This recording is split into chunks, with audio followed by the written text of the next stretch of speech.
Facebook, right? It was down. And they will be back in the hot seat today on Capitol Hill when whistleblower Frances Haugen testifies before a Senate panel on how the social media giant places profits over public interest.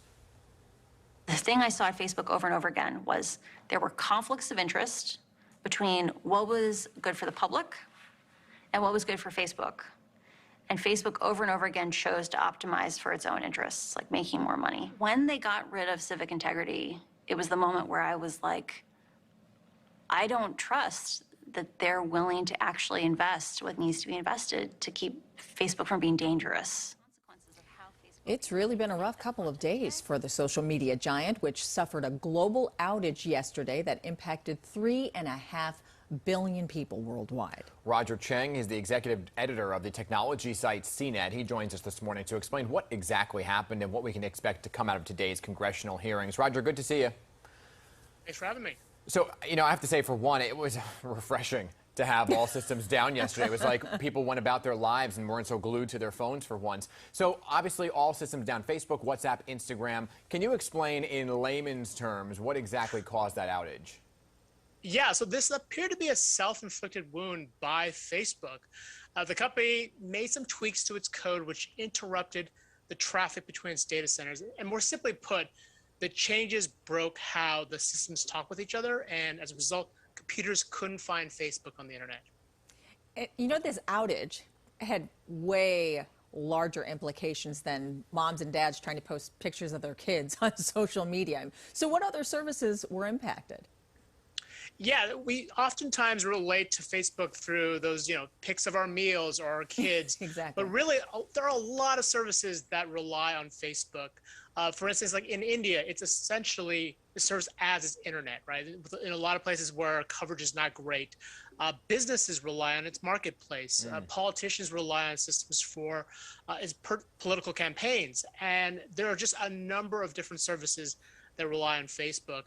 And when that all went down, this was, outages are not unusual. They do happen, but the fact that it was so widespread, that it wasn't just Facebook, it was Instagram, WhatsApp, and all of its related services, we really felt that impact. And it lasted for 6 hours. So you really did feel the loss of a number of these key services. Yeah, I was going to say, because usually if you have an outage, it goes down for an hour or whatever it may be.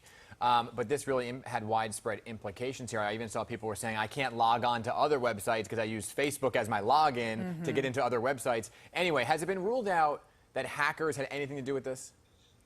Yeah, Facebook came out last night and basically said it was changes that they made themselves that disrupted everything and really kind of messed up the system. Yeah, well, then a lot of people that use Facebook, they're worried about the internal security systems. Were they also impacted by that outage? So it seemed like it was more of a breakdown in the protocol. Well, they made some changes in the code, and it basically forced things to not talk to each other. So it was less about exposing information and more about breaking down the lines of communication between the different systems. So we don't have to worry about that, like our private information. Not necessarily in this case. Okay.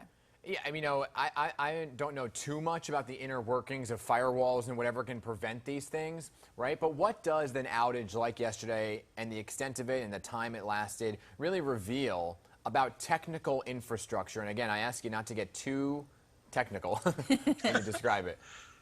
Yeah, I would say that, it's a great question, but I think the real question you really want to focus on is just how dependent on Facebook we are as society, as a world, because of the number of services that it powers, right? I think it's less about the infrastructure, because most of these sites, frankly, outages happen, and they're fairly, they're relatively commonplace.